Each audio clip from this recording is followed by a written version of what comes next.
This is a special presentation of 4 Star Sports Media.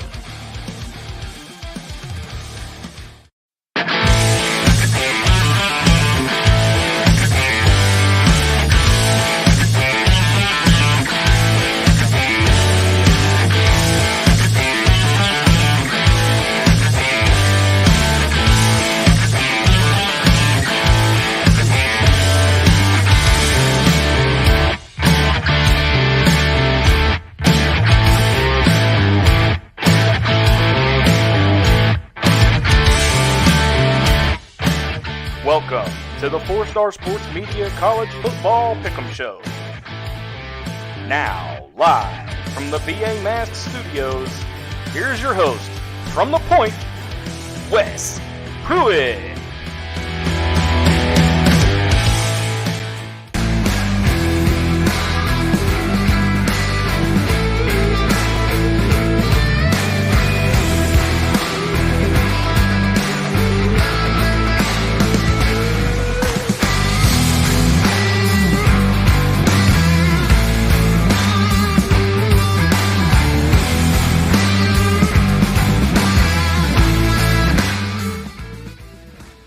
What's up, everybody? Razorback Zach here for the 4 Star Sports Media Roundtable.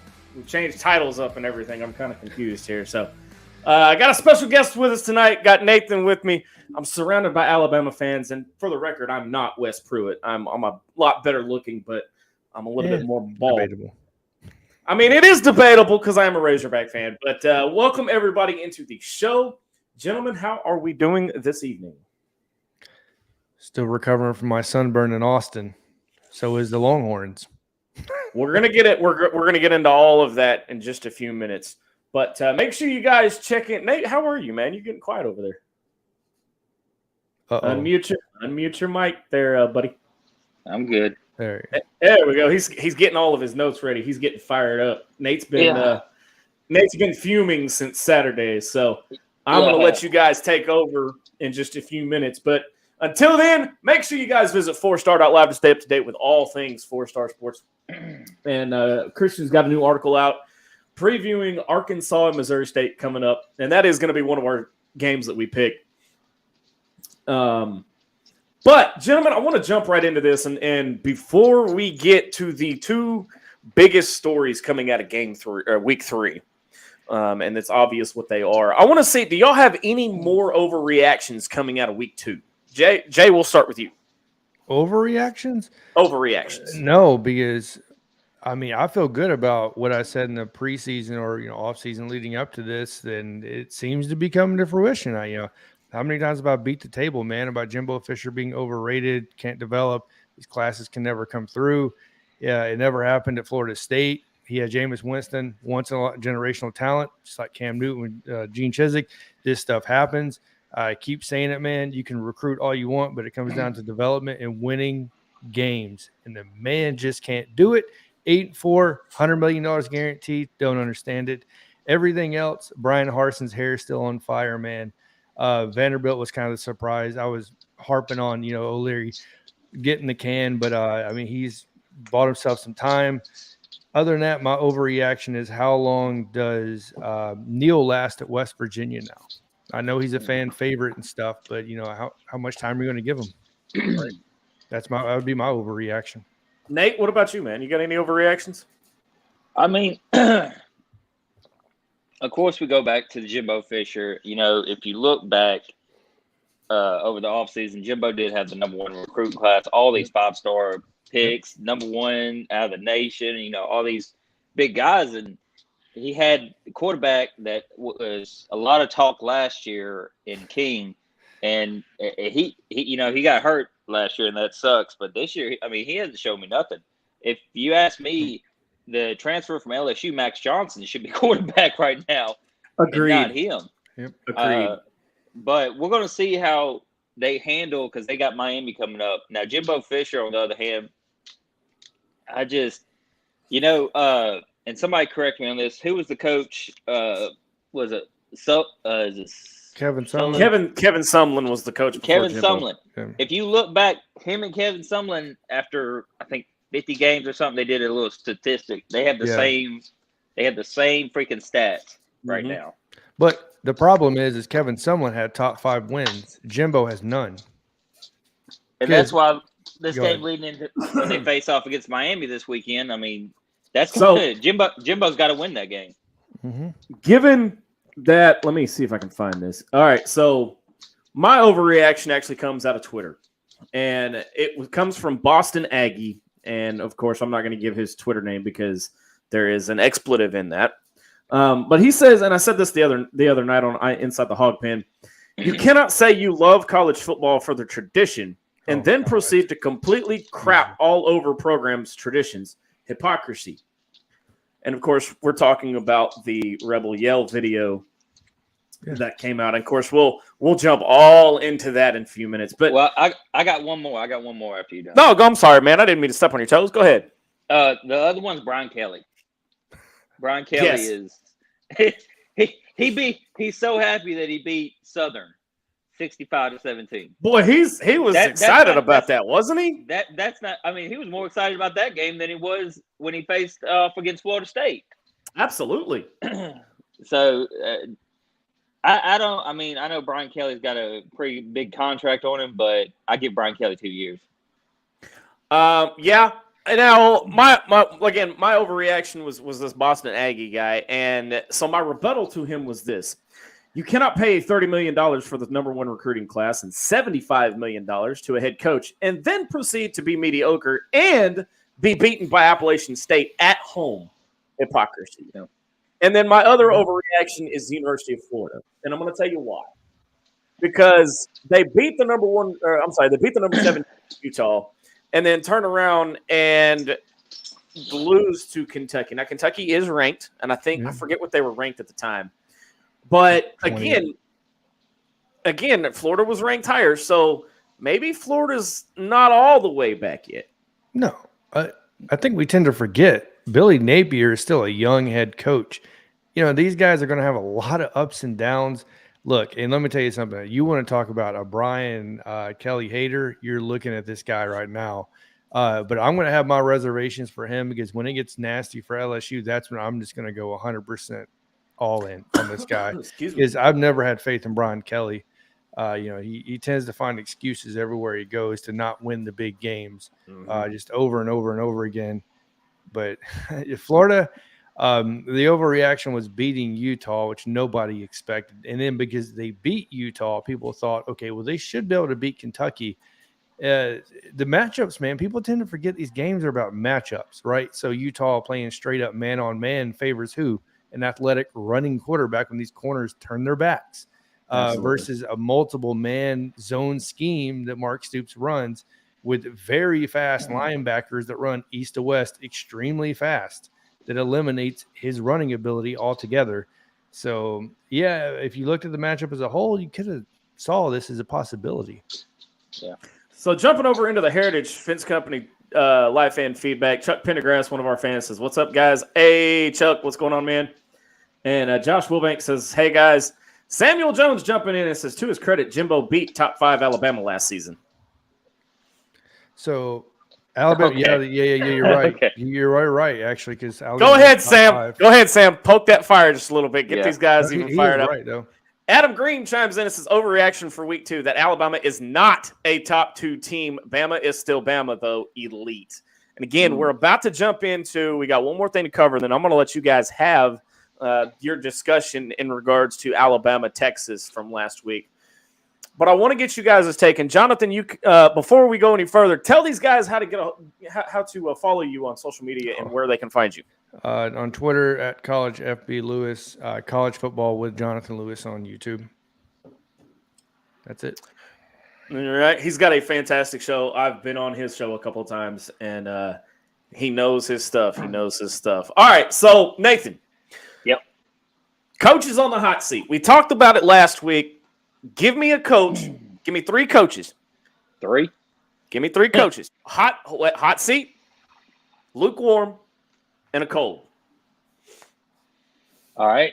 Well, I guess I'm a hot seat. You already know Jimbo Fisher. I'm going to put him on the hot seat because I cannot stand Jimbo Fisher. I don't care about what happened last year. at College Station and everything. That was last year, and I'm pretty sure we still went to the SEC championship and everything. So one loss Alabama doesn't faze Alabama at all. I mean, right. But going back, Jimbo Fisher, is definitely on the hot seat. Appalachian State, I will give some credit to Appalachian State. They are a dangerous team, and I don't know why people schedule them, but they need to stop. Well, it was like it was like I asked MC the other night on Inside the Hog Pen, who the hell pissed off the Sun Belt? Oh my gosh, bro! I don't know. I don't know who pissed them off, but damn it, somebody did. Now, if I'm going to go lukewarm, man, I really just don't have nobody lukewarm right now. Now, I can tell you whose job is pretty much in the bag, and nobody's going to mess with him. And I'm going to go with, of course, Sam Pittman. I mean, of course. Dude, I mean, Sam Pittman and this Arkansas football team is nasty, dude. Like, when they faced off against South Carolina, KJ Jefferson, I mean, you can't say more about the guy. He's an outstanding quarterback. He's a tough guy to bring down. But also you got to look at who else they had. And I believe I'm going to Raheem Sanders. Is that right? Call him Rocket. Call him Rocket. Rocket beast mode, dude. When I watched the game, I watched him.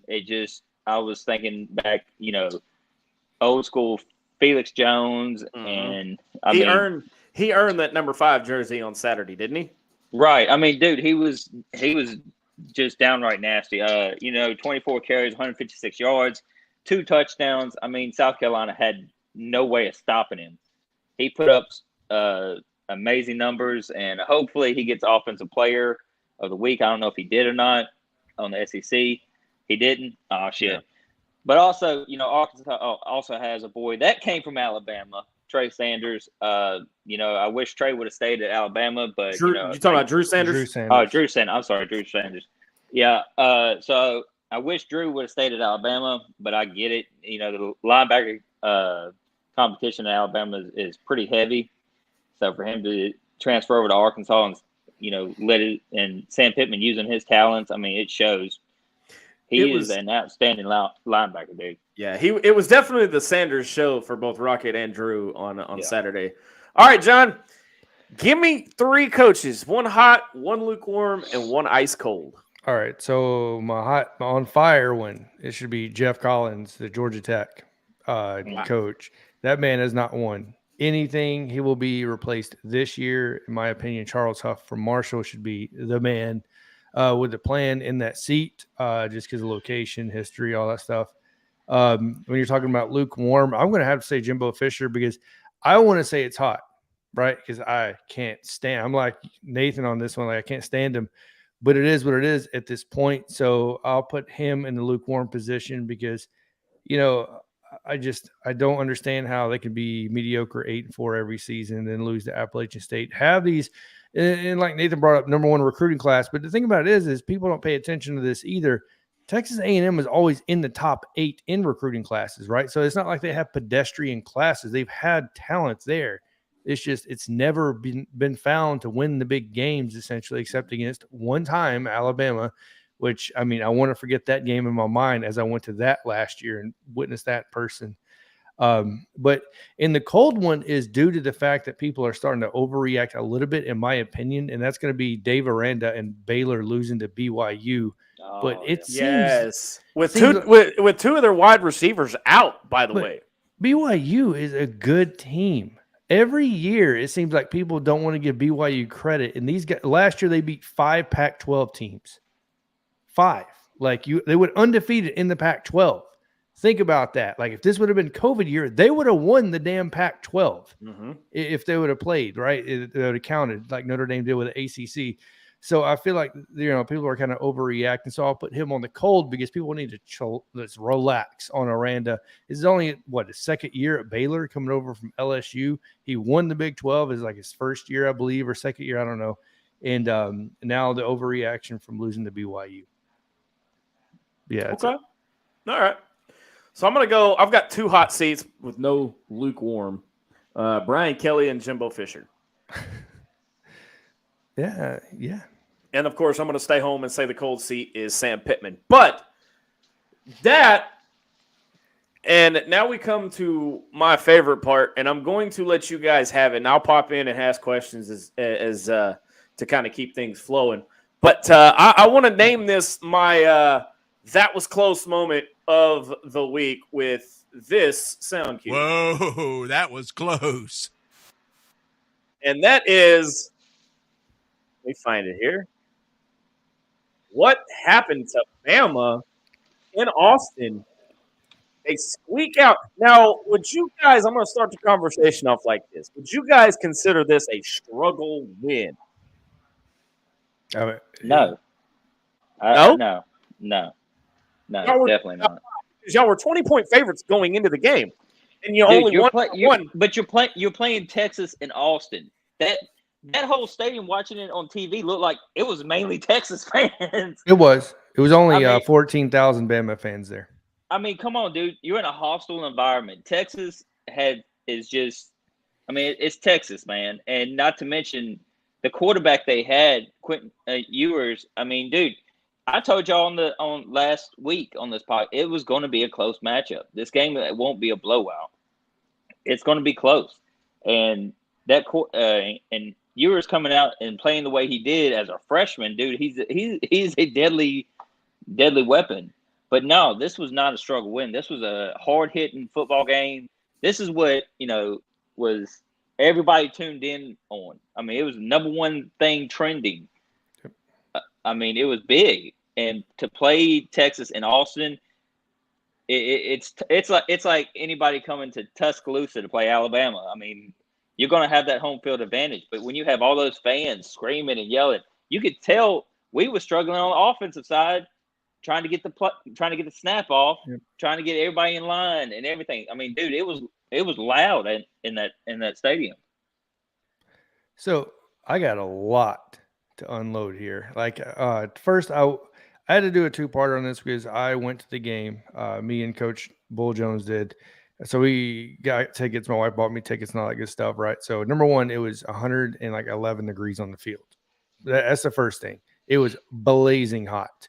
That's not an excuse, but anyways, it seems like, especially Alabama fans that want to start freaking out right now, have forgotten how good Steve Sarkisian is on the offensive side. It's almost like the college football world decided to give Steve Sarkisian all the credit in the world when he was at Alabama. But the moment he has a good offensive game, they say it's a good offensive game against Alabama, all of a sudden it's Alabama struggling and not Steve Sarkisian's offense doing what Steve Sarkisian's offense does on a weekly basis. Guys, it wasn't their offense last year. It wasn't their offense this year. It's the defense that's lacking. So if anything, if you want to point to anything, I'm going to point to the offensive line, specifically Dalcourt at center, who got beat like a stepchild on a consistent basis. Ekiyor clearly has a hurt leg as he was consistently blown off the line, it seemed like. And Tyler Steen, I'm not going to blame because Tyler Steen gave up 10 sacks at Vanderbilt before we brought him over, and we knew what to expect out of him.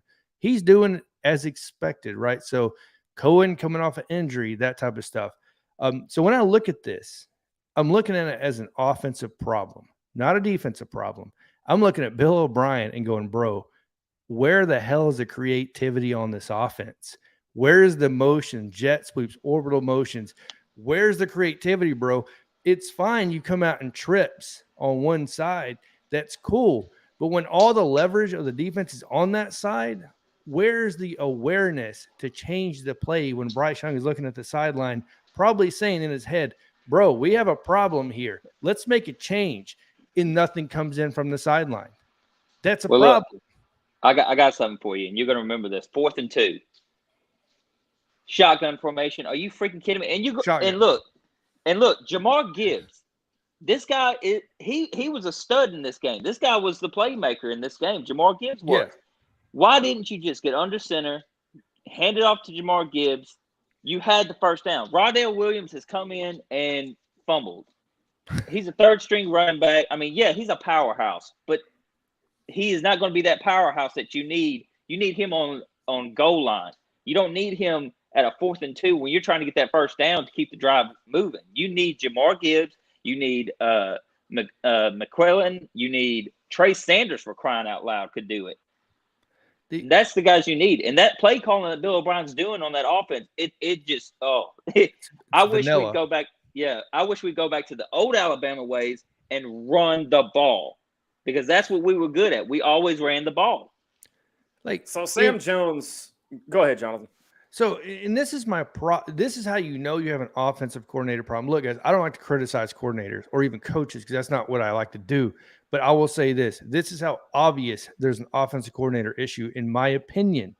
When do the chunk plays happen? It's not by design. It's when Bryce Young scrambles out of the pocket and plays backyard football. It's when something breaks down and then the big play happens.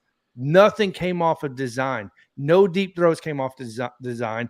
What saved us the game? It was him dodging 2 people and running for like 22 yards. It had nothing to do with design. So that shows you the lack of what's going on inside the offensive play calling, Bill O'Brien's head, right?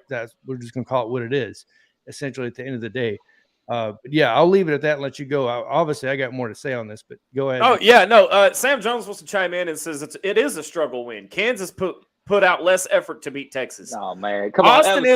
Austin isn't a tough environment anymore. Insert School has beat the Horns down in Austin. And then, of course, Josh Wilbanks, I want you guys' take on this. Josh Wilbanks says Bama's offensive line looked bad and their quarterback was getting flushed out of the pocket a lot. Yeah. It is bad. I mean, it's not – I think it is an improvement from last year. I don't know if you guys remember how last year looked. Yeah. It is a slight improvement. Do I think it will get better? Yes, because we brought Cohen back, right? Dalcourt, in my opinion, this man has got to be replaced. They need to bring in McLaughlin. They need to bring in somebody to help that offensive line, because that is a struggle would be an improvement from what I've seen from Dalcourt. But yeah, go. I'll let you go and take it back, Zach, for a minute before I start on my rant about the defense. Look, but here's another thing though. When you're talking about a Texas team from last year, you're talking about this ain't the same Texas team. No, that Texas team had the lead on Oklahoma and gave it up to Lincoln Riley. This is you. If you're gonna take the Kansas game, yeah, that was the big upset for Texas because it's freaking Kansas. But that was last year. This is a different Texas football team. Steve Sarkisian has turned this program a hell of a 360 turn on it from last year. The defense looked great. And, yeah, it flushed Bryce Young out of the pocket. But Bryce Young made plays at times to get us a first down or to get us in field goal range or whatever we need on a scoring drive. Now, Bryce is the type of quarterback that he's not always going to run. He wants to go through his progressions first before he even tries to run. Now, we didn't have that issue when we had Jalen Hurts. Jalen Hurts took off all the time, and I liked it. I was fine with it because if you can get that first down and not have to force something down the field, I'm good. So, but also when you look at this Texas team, they also all wide receivers, dude, were dropping passes. Yeah. This did not look like the Alabama team that has been dominant the last 17 years. Well, you still have young wide receivers with the team right now. So let me ask you guys this, and of course we're going to jump into a little bit more, and I've got one question for both of you when we talk about the epic collapse of Texas A&M. But did Texas essentially write the playbook on Saturday on how to beat Alabama this season? No. Let me explain something real quick for everybody that doesn't know this, because this irritates the hell out of me. Where did Steve Sarkisian come from? He's part of the Nick Saban coaching tree. Where did Jeff Banks come from? Alabama. Where did Kyle Flood come from? Alabama. Where did Bo Davis come from? Alabama. 7 assistants and coordinators on this Texas staff came from Alabama in the past 3 years, folks. Agiah Hall, Jaleel Billingsley, Keelan Robinson, and 3 more Texas players came from Alabama as well. They know the tendencies of Alabama.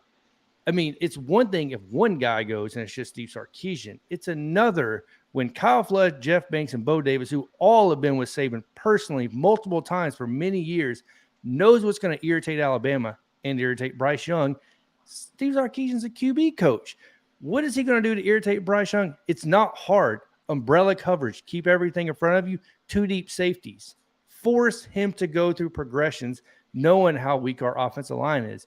This doesn't take a genius to figure out. And he knows most likely Bill O'Brien does not have the discipline to keep running the ball.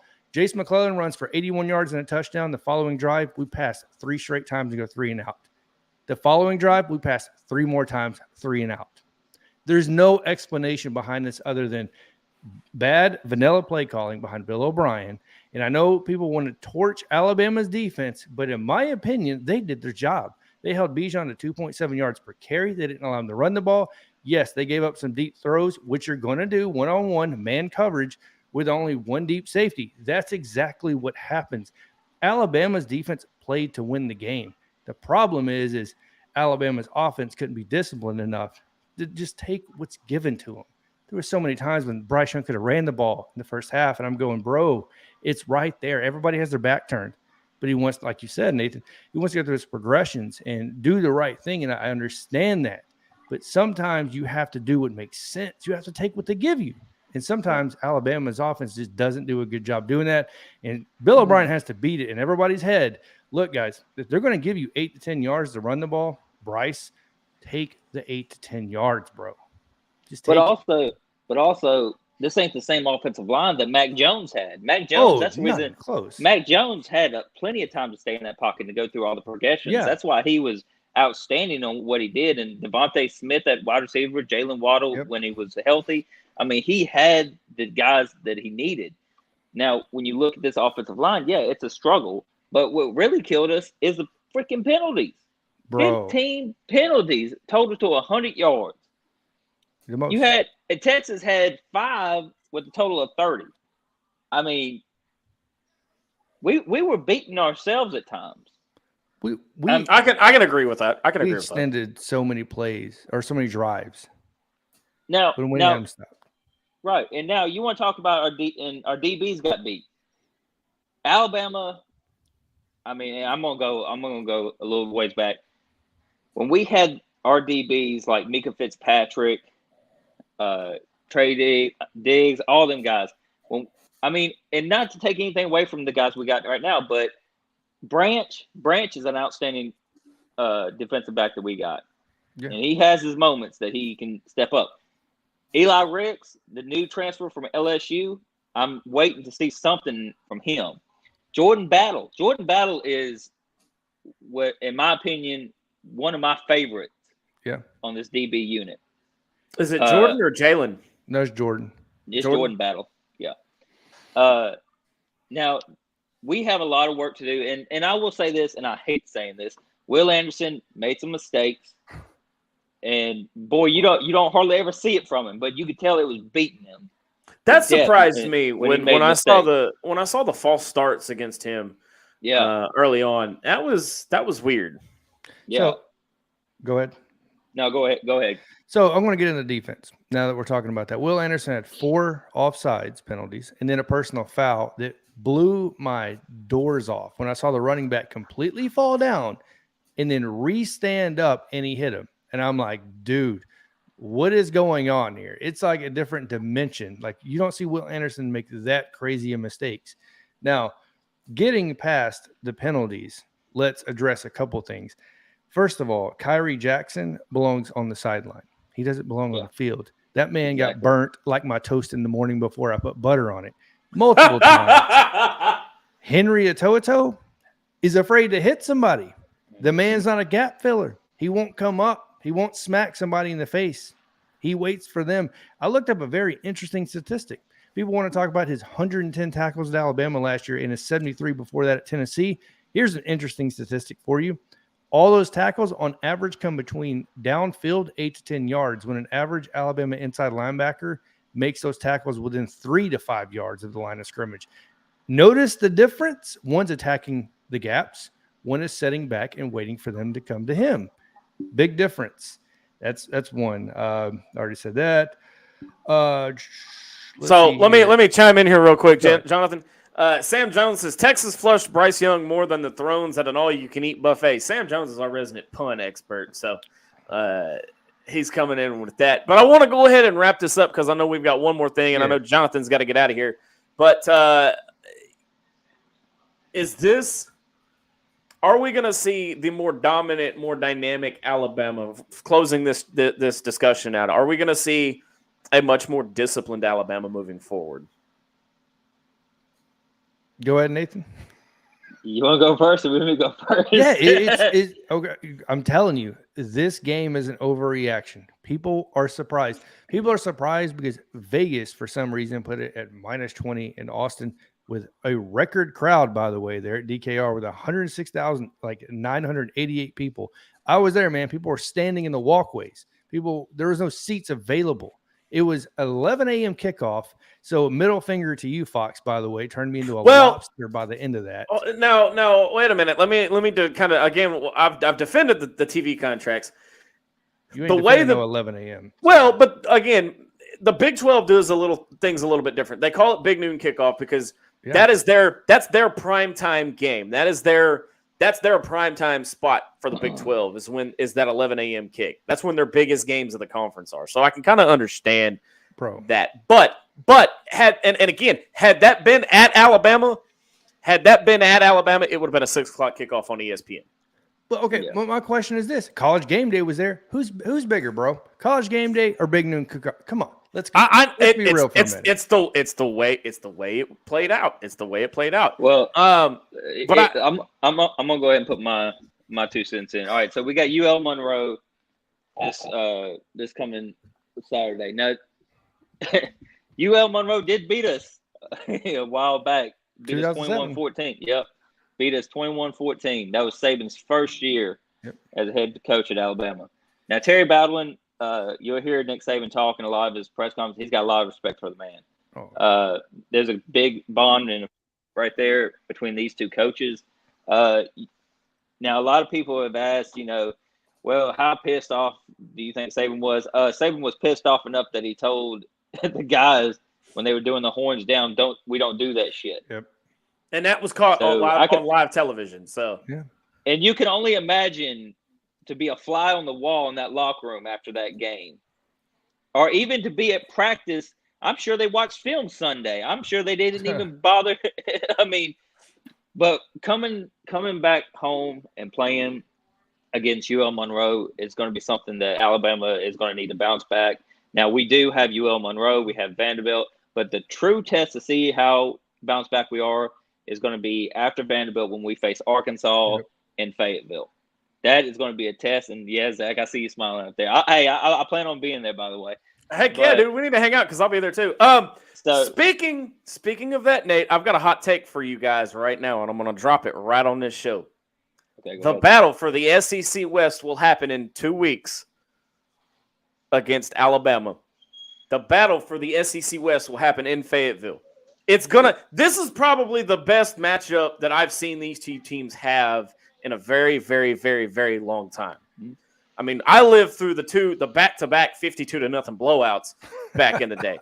Okay, I lived through the 14-13 1-point era, a couple years back. So I'm excited about this game. But there's one other thing that I want you guys to pay real close attention to, and if you listen closely, you can actually hear it.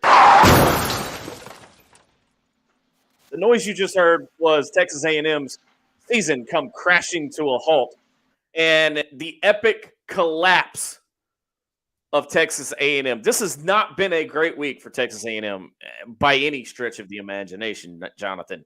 Mm-mm.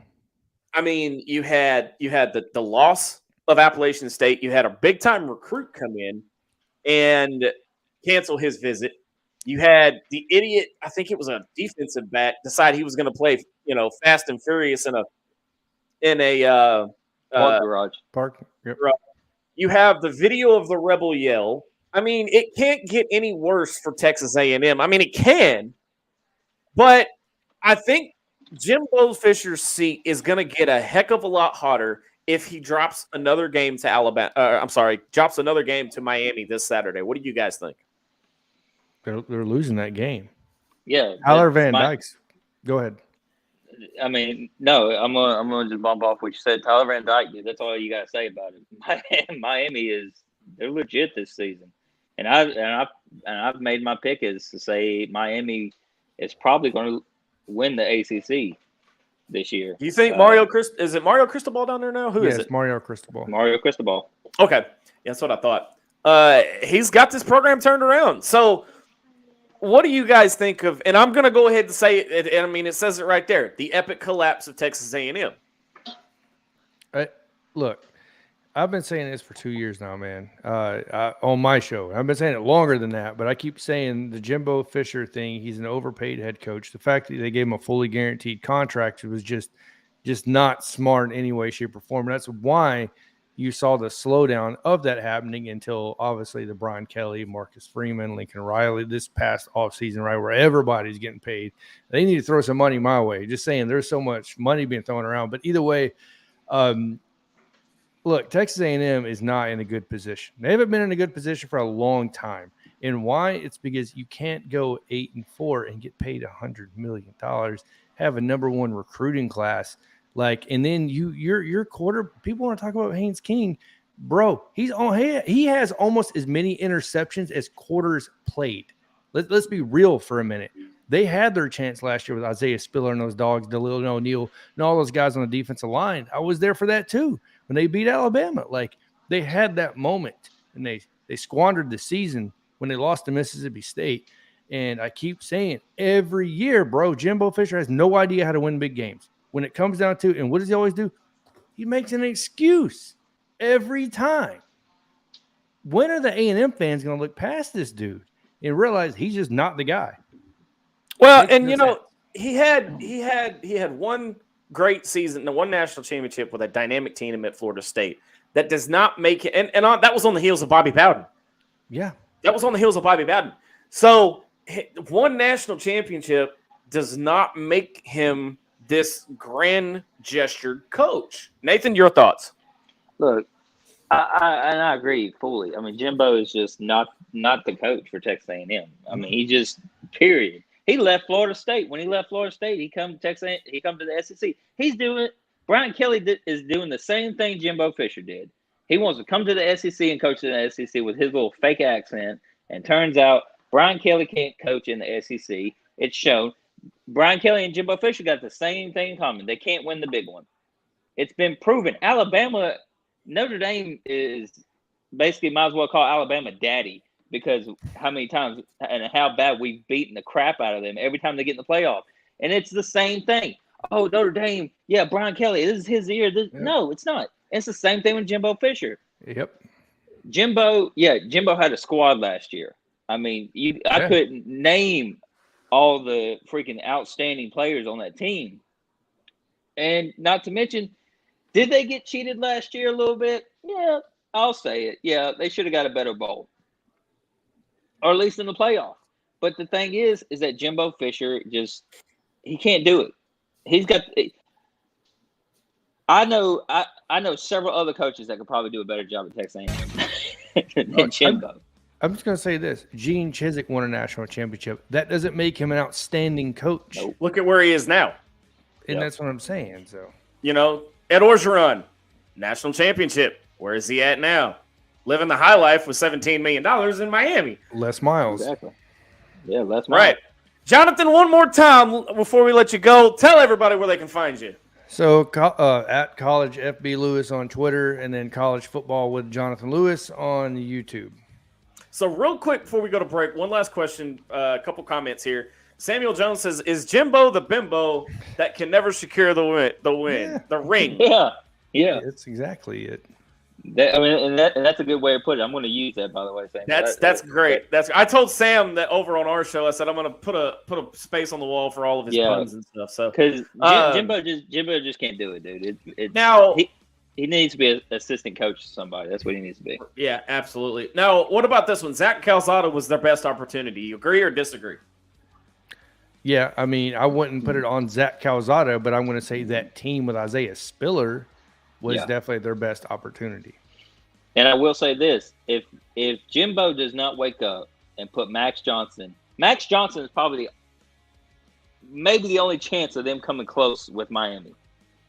And I'm going to say that because Max Johnson, he came from LSU. He was a great quarterback at LSU. Yeah. I mean, dude is, and the fact that he lost a starting job to King again because King coming off an injury from last year. King ain't shown me nothing. I mean, heck, I was hearing big things about him last year about, this is it. This is the next. He's better than Johnny Manziel, Johnny Football, and all this kind of stuff. He didn't show me nothing. And he didn't. He didn't impress me much at all either. So don't feel bad. But Jonathan, thank you, buddy, for joining us as always, dude. He's a good dude. Go check his show out. He's got great things going on over there. But Jonathan, thank you, buddy. On the other side of the break, Nathan and I are going to break down 7 games of the biggest games in week 3. Stay with us. You're watching the 4-Star Roundtable on the 4-Star Sports Radio Network. Back right after this.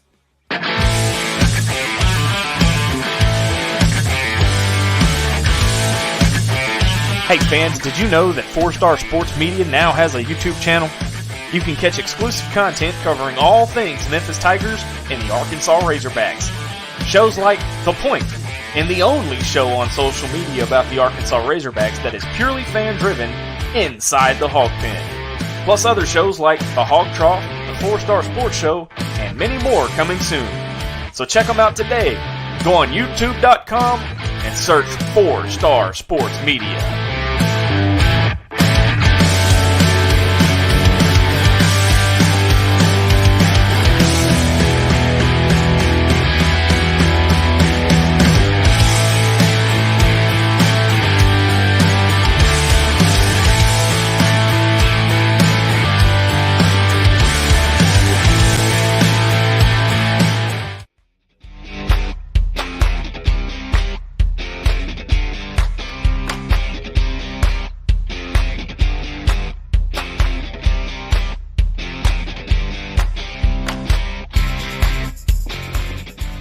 All right, welcome back to the 4-Star Roundtable on the 4-Star Sports Radio Network. Razorback Zach holding it down with Nathan Wilson. All right, buddy. That was a good good first segment. Yeah, those were great. So I got a couple of games here, and this was kind of hard to pick the games this week because there was not a lot going on. Yeah. But there were some intriguing matchups, and I'll explain why I picked them. Just kind of give a brief rundown, but the first one I want to talk about, though, is our Heritage Fence Company on the Fence game of the week. And there's a reason why I picked this. And it's the Arkansas State 1-1 on the season, traveling to Memphis, less than 80 miles from each other's campus. They're both 1-1. Memphis is a 14-point favorite. Now, that game is on ESPN+. Again, I've explained it all week long. These TV contracts with all these networks and everything nowadays, you have to have one game on a streaming service, and the universities get to pick which games those are. And unfortunately, Memphis picked the Arkansas State game. And the reason I picked this, there seems to be a lot, and of course, Nate, you live, within the city of Memphis.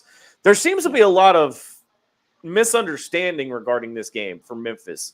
That it doesn't do anything for them. Most of the fans don't know why y'all play. Memphis plays them every year.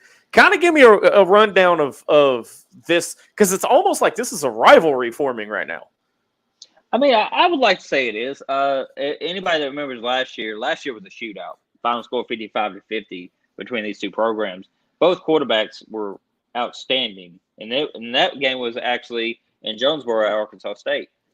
But this year, I mean, Arkansas State, they have a good football program, and it's definitely not a team you want to sleep on. I like the fact that Memphis plays Arkansas State, to be honest with you.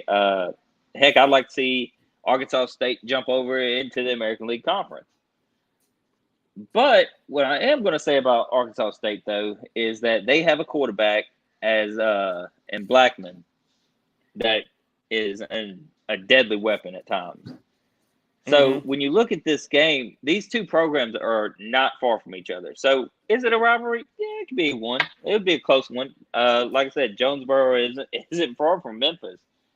I think it's only like 70-something, 60-something miles. something like that. So it's not 4. And Memphis needs a good close rivalry team. I mean, because Tennessee ain't gonna play them. No. Now somebody did say Wes and I were talking. Wes is on vacation, which is why he's not here tonight.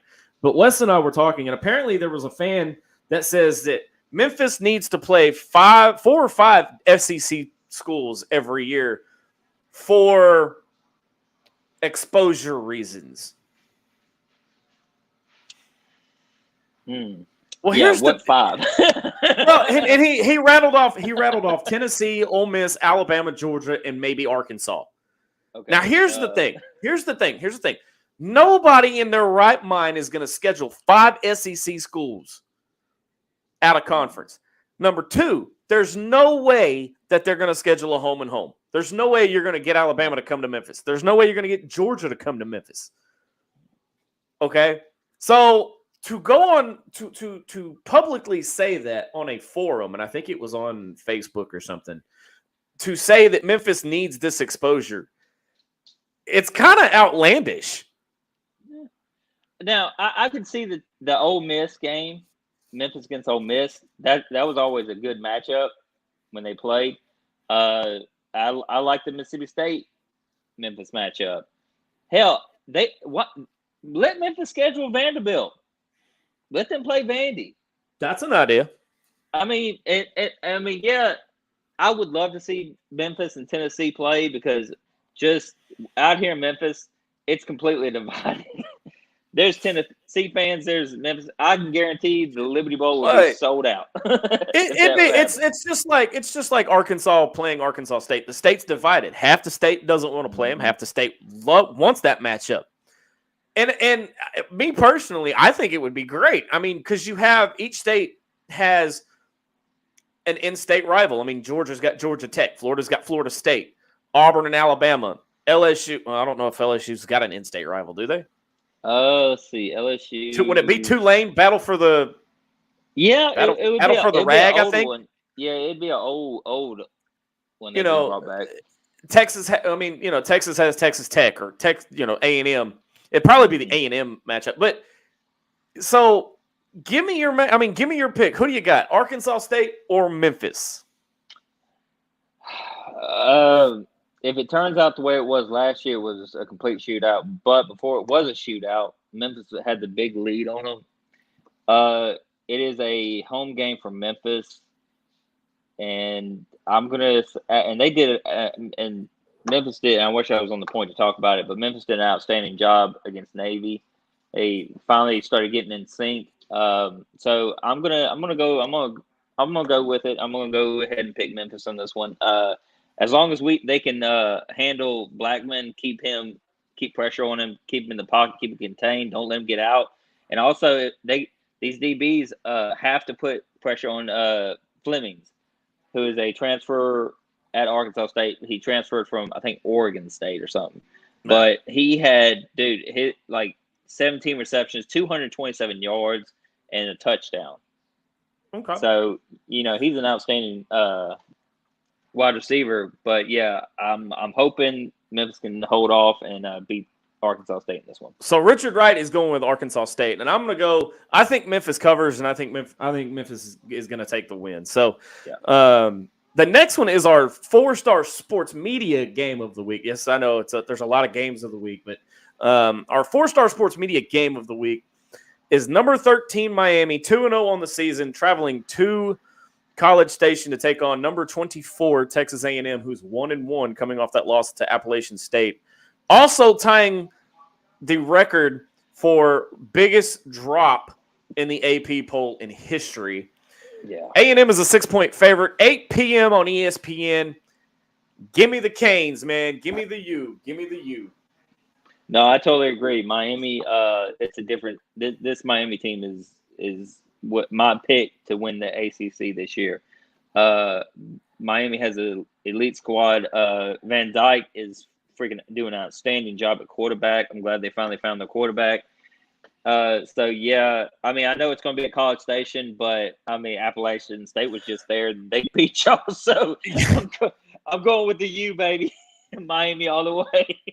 I don't see, and that's the thing, I don't, and we'll get into this when we talk about Arkansas, but I don't think, I don't think emotionally, mentally, I don't think A&M's there anymore. I think that Appalachian State loss took a lot out of them, and they're not focused anymore.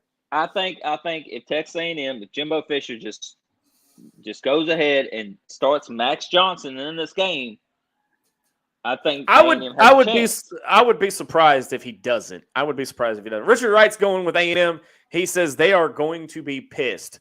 So the next game, hang on, I'm telling you, MC's let me loose with all these buttons and everything out here, and I'm having a blast. My ADHD is going crazy. The next game, there's a reason I did this one. This one's going to be a complete blowout because Georgia's just running through everybody. It's number 1 Georgia, 2-0 on the season, traveling to Columbia, South Carolina. There's a reason I picked this game, and it's because Arkansas played South Carolina last week and had 6 sacks on Spencer Rattler. And for the fact that he's this Heisman Trophy favorite just 1 year ago and this prolific passer, I want to see Georgia put him in the dirt. I don't care if they get more sacks than Arkansas. This Georgia defense is going to run right through that offensive line for South Carolina. So give me Georgia, and I think they are over that 24-point margin. Oh, yeah. Give me Georgia big.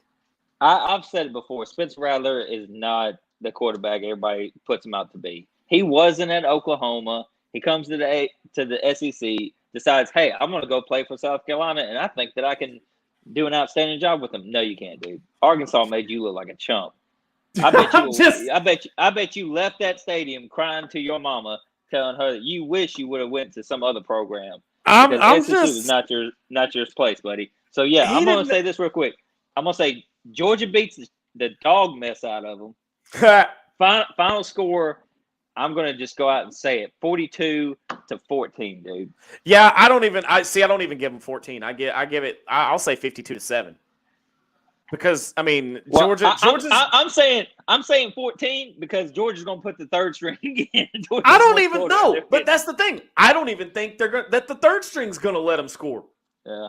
Georgia's just that deep and they're that good. Coming from an Alabama fan, I love to see Kirby Smart doing well. Absolutely. Y'all got to understand the love that Bama fans have for Kirby Smart. I mean, he's a defensive mind coach, but to see him succeed like he's doing, dude, it's amazing. So Richard Wright chimes in. By the way, thank you, Richard, for watching tonight. Georgia is a beast, and he's going 42-24. I don't know.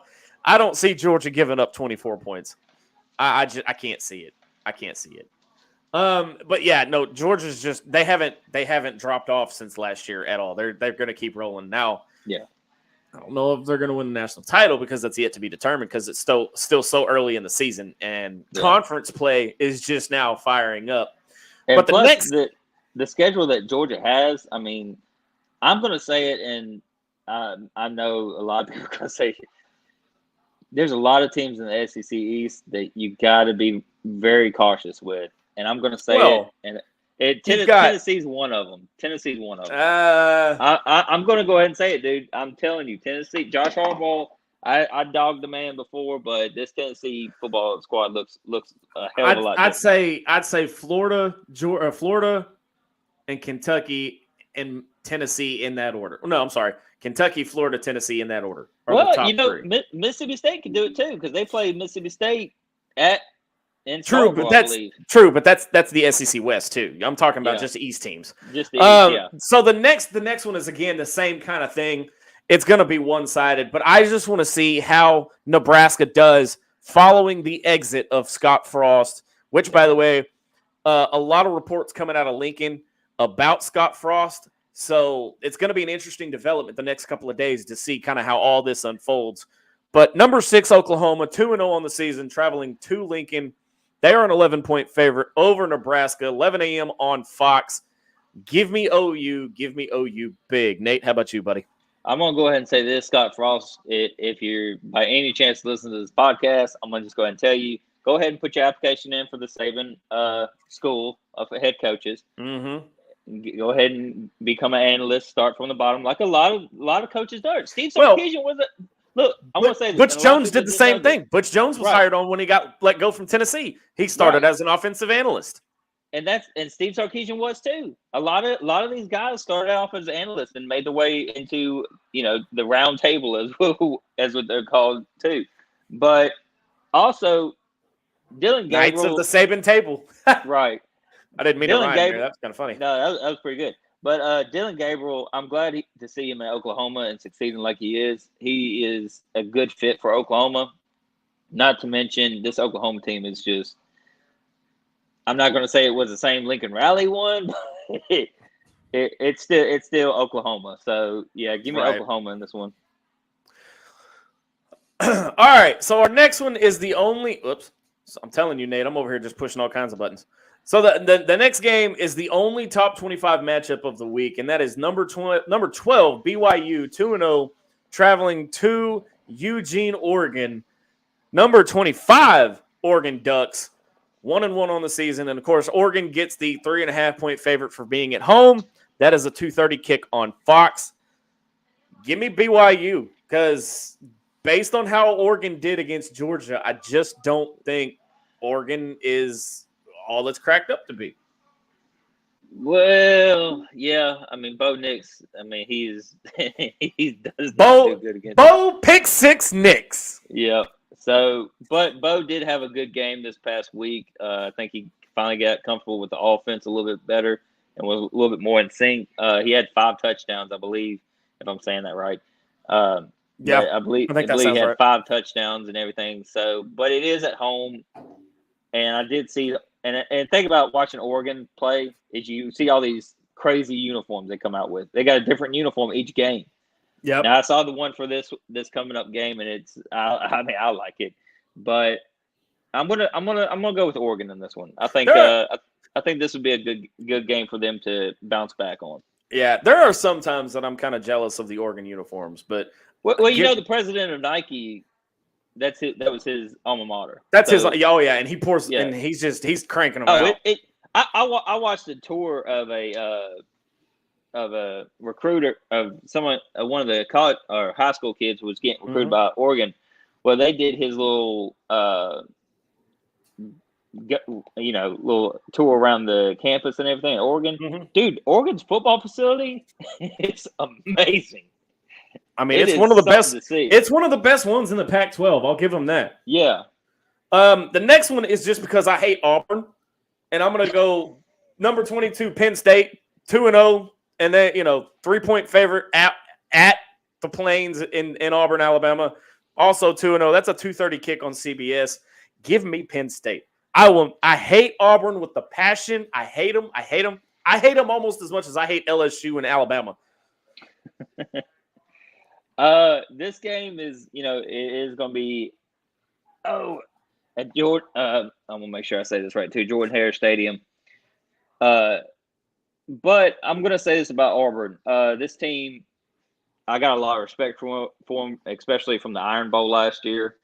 They were an outstanding team, and TJ Finley, shout out to that guy, playing with a hurt foot, and dude, you were coming close each time.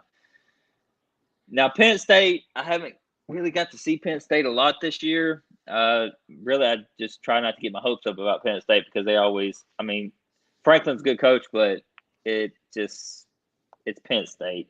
I'm going to go with Auburn since it's going to be at home. So, and that hurts me to say it because I do hate Auburn more than I hate Tennessee, more than I hate LSU. I don't hate Arkansas. I will say that for all the viewers and all the fans out there. I don't hate Arkansas. Arkansas is an incredible team. But I do hate Auburn more than I do hate Tennessee. Well, because you're an Alabama fan. I mean, it's textbook to hate Auburn more. But the thing is, since the game's being played in Alabama, I'm going to need Auburn to step up for the state of Alabama and do something. So this would be a great this is actually a great game and a great competition for Auburn to see where they're at moving forward. So I'm going to go with Auburn in this one. All right, so we got 2 games left. And again, this was kind of hard to pick this week outside of the obvious ones. But Mississippi State and that air raid offense, Will Rogers, 2-0 on the season, 2.5-point favorite, although I don't know how you score a half a point in football. Traveling to Baton Rouge. And here's the thing. Death Valley after dark just doesn't have its luster anymore. No. 1-1 on the season. Brian Kelly is on the struggle bus. 5 p.m. on ESPN. Give me Mississippi State because I honestly, after all the hype, all of the off-season antics and the collapse, I want to see Brian Kelly fail. I'll go ahead and say it publicly. I want to see. No. I agree. And I'm going to say it too. Brian Kelly, look, dude, you played Southern. Don't freaking get all happy about that game. Get happy. Go ahead. I gotta say. I'm gonna go ahead and say this, Nate. I'm gonna go ahead and say this. Fire Brian Kelly and beg, plead, throw the book, throw the damn kitchen sink, and go get Coach O back. Get him back. Yes. Y'all did him, and this is coming from an Arkansas fan. Y'all did him dirty. You did. LSU, you did him dirty. Go get him back. The guy just won y'all a national championship. You know who the last person to win y'all a national championship was? Nick Saban. Wait. I was gonna say wait. Let me guess because isn't he at Alabama? Yeah. By the name of Nick. No, that's not it. Nick. Babin. Saban. No. You got it all wrong. It's Nick the Goat Saban. Oh, I'm sorry. But anyways, they did wrong on that. I mean, dude, he just won y'all national championship with an outstanding offense and defense and key players on that team that are doing big things in the NFL. And y'all gonna get on to him because last year he struggled. Okay. He had to rebuild. Off of a championship team. Exactly. Look. I mean, think about it. Okay, think about it. All those COVID seniors, and you see it across the country. Yeah. You, with the exception of Alabama, who doesn't rebuild, they just reload. Yep. There's going to be a year, at least one, where every team has a rebuilding year where you're not going to win every game. Right. Where you're going to go 6-6. You might even have a 5-7 year. Let the man do it. He knows what he's doing. Coming from an Arkansas fan, y'all did Coach O dirty. Yeah. Richard Wright says, Jack Lindsay, don't worry. I will get to your question in just a few minutes. We're going to go over that Arkansas game. But Richard Wright says, Kelly needs to go back north. And I agree 100%. Yeah. Well, I'm going to tell you this. Just let Kelly take the freaking Nebraska job. Bring Ogeron back and let Brian Kelly take that fake accent over there to the Cornhuskers and pick some corn. So I got a squirrel moment because you get to experience a Razorback Zach Squirrel moment. Head coach, Brian Kelly at Nebraska. His offensive coordinator, Chad Morris. Yep. All right, now let me go ahead and make my pick. I'm going to go ahead and say this, guys.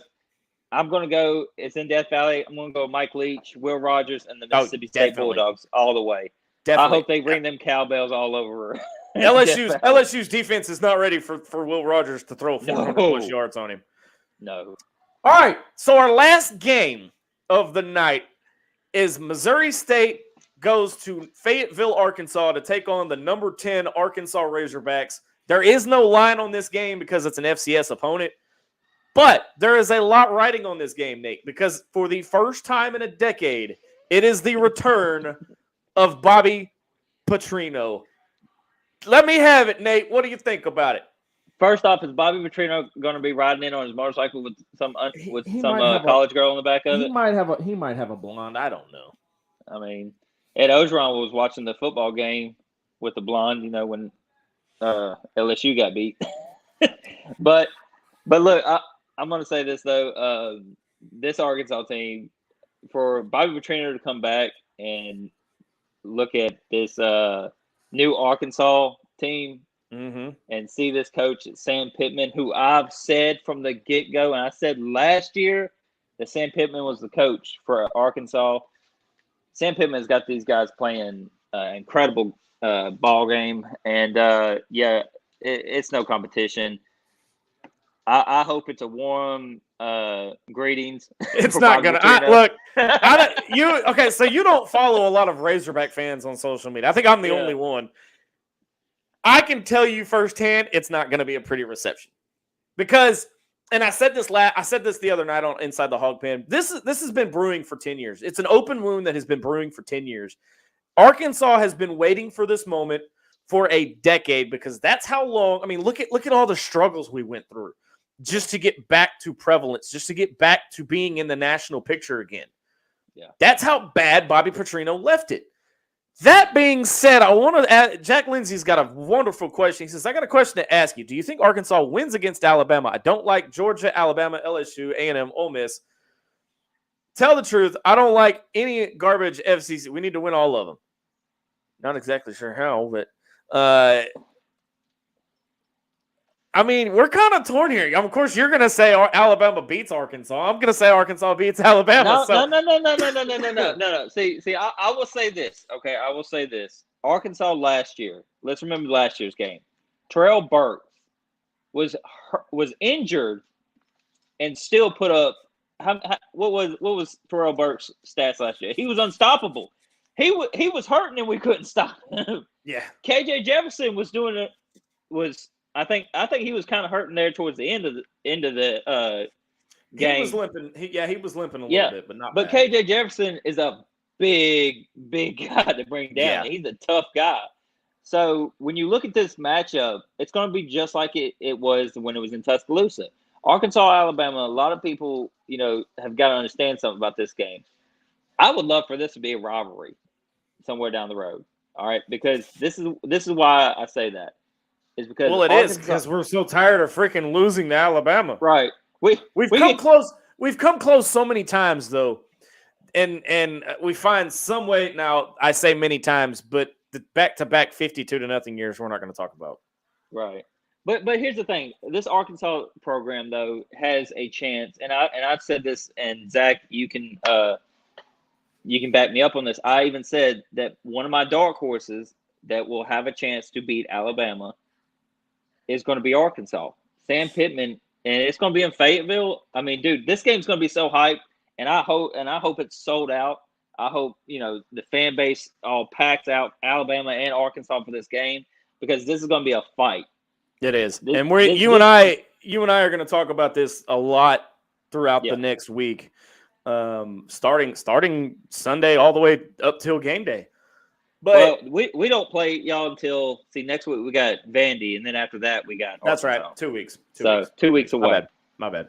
But I will say this about now Arkansas is going to beat the dog mess out of Missouri State. Yeah, and I can't wait to hear what the chants are going to be for Bobby Petrino. What everybody's going to chant.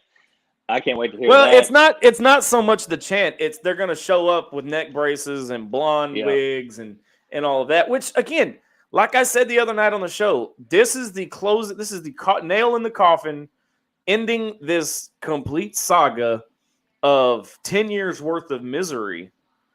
That no pun on the state name, but this is it comes down to this, and I think, and I'm hoping Arkansas fans are classy enough that after Saturday, all of that is behind us, and instead of looking back on, well, Bobby P did this and Bobby P did that, you're looking forward and going, Sam's gonna do this. Sam is doing this, and I don't think you're gonna hear so much. I don't think you're gonna hear so much of the past anymore. The Chad Morris talk, the Brett Bielema talk.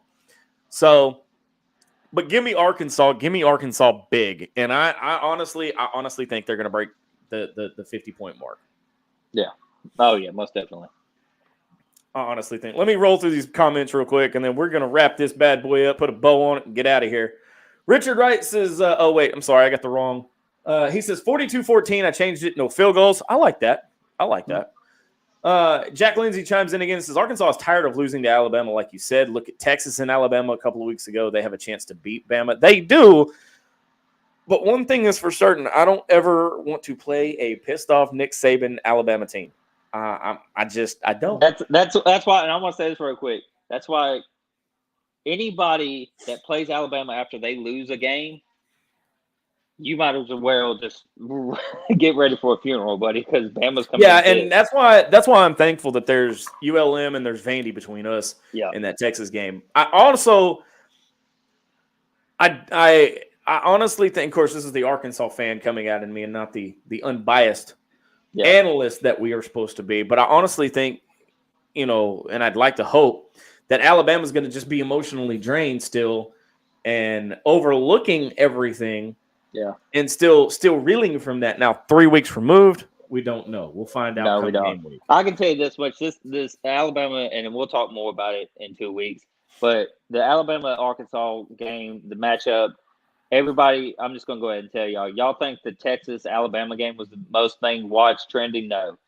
This Alabama, and like I said earlier, be trending everywhere. Like I said earlier in the show, and I'm going to drop this bombshell again. The battle for the SEC West will be fought in Fayetteville October 1st. It will come down to that game. The win, and I will say it now, the winner of that game wins the SEC West. Yep. No doubt. The winner of that, and from a homer's perspective, and I know we're getting on final thoughts because we're wrapping this thing up, Nate, but from an Arkansas fan that has gone through what we've been through, the Bobby Petrino motorcycle wreck, the Brett Bielema whatever train wreck that was, to the epic collapse with Chad Morris, to be back in that conversation of we're talking about winning the SEC West. Yeah. That hasn't happened in almost 30 years, Nate. Right. Houston Nutt was the last coach talking about in the conversation of winning the SEC West outside of Bobby P. Yeah. I don't even think Arkansas was in the conversation to win the SEC West with Bobby P. No.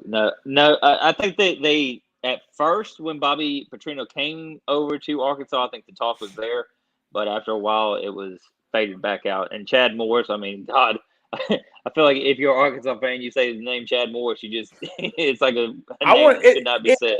So there are two names. So I don't get triggered very easily on rants, but the two names that will get me going faster than anything is Chad Morris and Mark Hurls. Oh shit! See. But Nate, you got anything before we get out of here tonight? Just everybody tune in for these big matchups. Follow us, and also shout out, and this is for all the Arkansas fans out there. Look, if you checked out Zach and MC on Inside the Hog Pen, y'all see the love, y'all see the spirit that they have and how much determination they have for Arkansas football, and I got mad respect for them. And guys, just thank y'all for tuning in. Thank y'all for taking a little bit of time out of y'all's night and just to tune in and talk sports with us. Yeah, absolutely, man. And thank you for those words, dude. Me and MC have a lot of fun on Wednesday nights. But I will say this. I will be appearing on Inside the Hog Pen the week that Alabama plays Arkansas. Yes. I'm going to be on It is booked. It is booked. Nathan Wilson will make his debut in the pen, in the Hog Pen, the week of the Alabama game. And MC and I have some surprises in store for him. So I got some surprises in store for y'all. That's gonna be but it's our show, so we get control of all the buttons.